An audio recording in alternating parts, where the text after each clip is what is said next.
Subscribe now and press the bell icon. Never miss an update.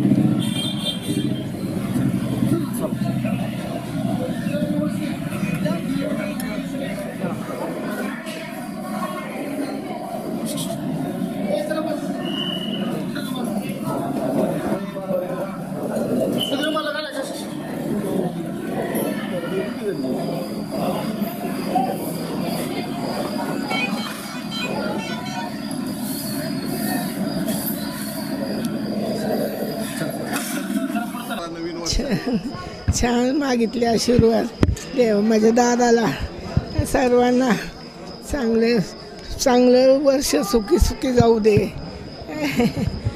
सगळे वाद संपू दे देवाला सांगितलं पांडुरंगाला दादाच्या मागची सगळी जाऊ दे.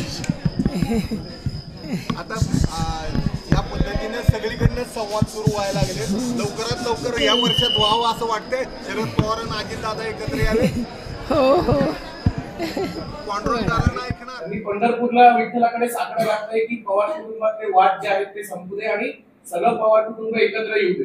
तुम्ही वरिष्ठ नेते आहात देशाचे, तुम्हाला असं वाटतं का की पवार कुटुंबाने एकत्र यावं? मला असं वाटतं की अजित पवार यांच्या मातोश्रींनी पंढरीला साकडं घातलेलं आहे आणि पवार कुटुंबामध्ये झालेली फूट जी आहे ती लवकरात लवकर दुरुस्त व्हावी आणि हे दोन्ही जे नेते आहेत त्या दोन्ही नेत्यांनी एकत्र यावं इच्छा व्यक्त केलेली आहे. तर आमची इच्छा तीच आहे की पवार साहेब आणि शरद पवार साहेब आणि अजित पवार साहेब दोघांनी एकत्र आलं पाहिजे.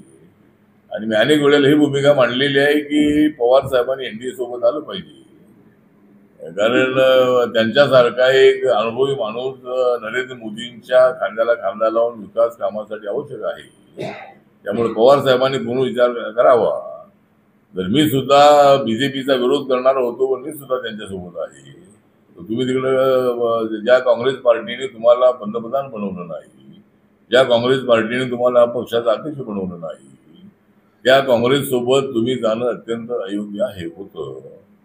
आणि म्हणून मला असं वाटतं की काँग्रेसपेक्षा बीजेपी बरी, म्हणून मी बीजेपी सोबत आलेलो आहे. आणि म्हणून पवार साहेबांनी काँग्रेस सोबत न राहता त्यांनी एनडीए सोबत महायुतीसोबत यावं अशा पद्धतीची आमची सुद्धा इच्छा आहे. जगण्याचे देवा लाभो ऐसे बळ दुर्गुणाचा वळ पहावेना.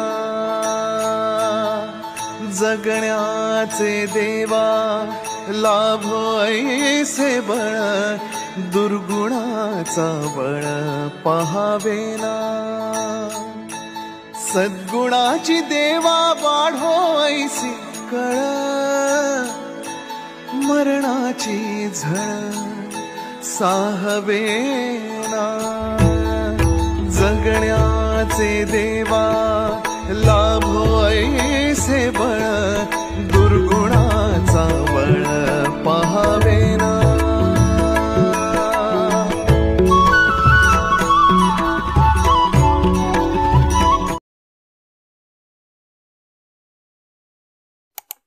Subscribe now and press the bell icon.